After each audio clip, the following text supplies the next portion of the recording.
Bonjour Richard. Bonjour Pierre. Heureux de t'accueillir ici à ce Global Café pour parler avec toi de l'École de la Paix, qui est une initiative au départ en tout cas de France, de Grenoble, mais aussi on est ici, tu vois, à l'université de l'université de la mer, Viña del Mar. Et alors, je voudrais te poser une question. L'Université de la Paix, c'est toute une initiative. On n'y est pas encore. École de la paix. À l'école, oui, c'est vrai, je parle de l'université déjà. Mais justement, ça en dit long, le lapsus. Non, mais c'était justement pour le lien de l'école de la paix avec les universités. Oui. Parce que, en fait, et toute une histoire, une expérience de l'école de la paix, qui est une association. Oui. Mais quel est vraiment le lien, l'impact avec les universités? Et quelles difficultés avec les universités? Clairement, le lien existe. Et clairement, il n'existe pas sans difficulté. Lorsque nous nous sommes créés il y a 10 ans, officiellement, l'UNESCO elle-même nous a mis au défi d'être capable de constituer un lien entre la réalité sociale et le monde académique, voulant dire par là qu'elle était consciente, comme nous le sommes tous, que l'université est un peu dans sa tour d'ivoire. Et que si l'on veut qu'elle puisse jouer un rôle correspondant aux besoins de la société, il faut l'y aider. Et que, précisément, par définition, une organisation comme la nôtre se devait de tenter cette approche de l'université. Et on l'a réalisé. On l'a réalisé puisque nous sommes présents dans 8 universités. Au niveau international? À la fois en France et à l'international. Dans quel pays? En Belgique. En Belgique. On l'a été en Pologne. Oui. Et on l'est actuellement avec quelques pays africains, dont la Côte d'Ivoire. Ce qui correspond en plus à une situation d'accompagnement des efforts de sortie d'un conflit. Mais quand tu parles de l'école de la paix, est-ce que vous croyez que on peut avoir la paix et que c'est une situation durable d'avoir toujours la paix?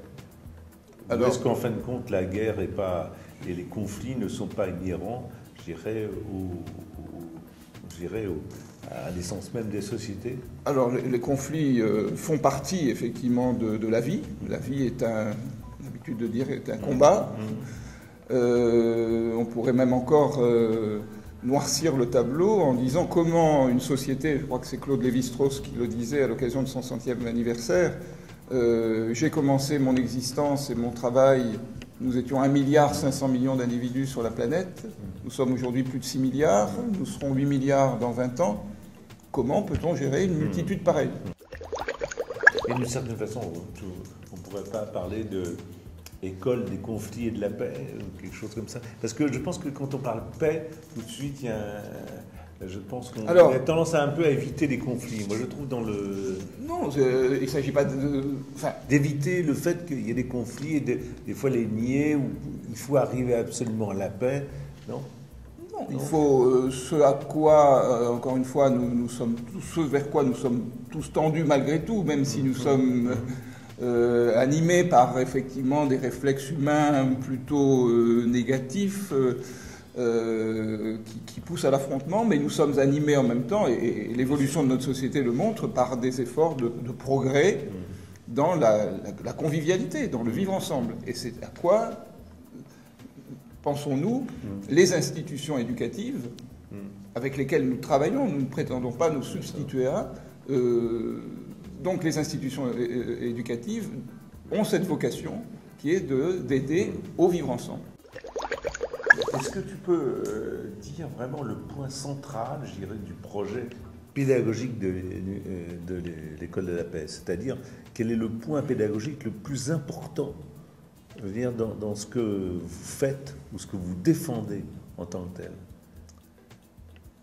Démontré par divers procédés pédagogiques bien connus, qui sont aussi bien le cours que l'atelier, l'exercice, l'étude de cas, le séminaire, le témoignage d'un expert, éventuellement. montrer par ces différents moyens que le processus qui doit être suivi est celui que j'évoquais tout à l'heure, l'utilité, la nécessité, l'intérêt du dialogue, de la coopération pour parvenir effectivement à se vivre ensemble. Sur cet exemple international, nous allons terminer notre entretien. Richard, merci en tout cas. Merci. Bonne continuation. À bientôt. Merci. Merci de nous accompagner.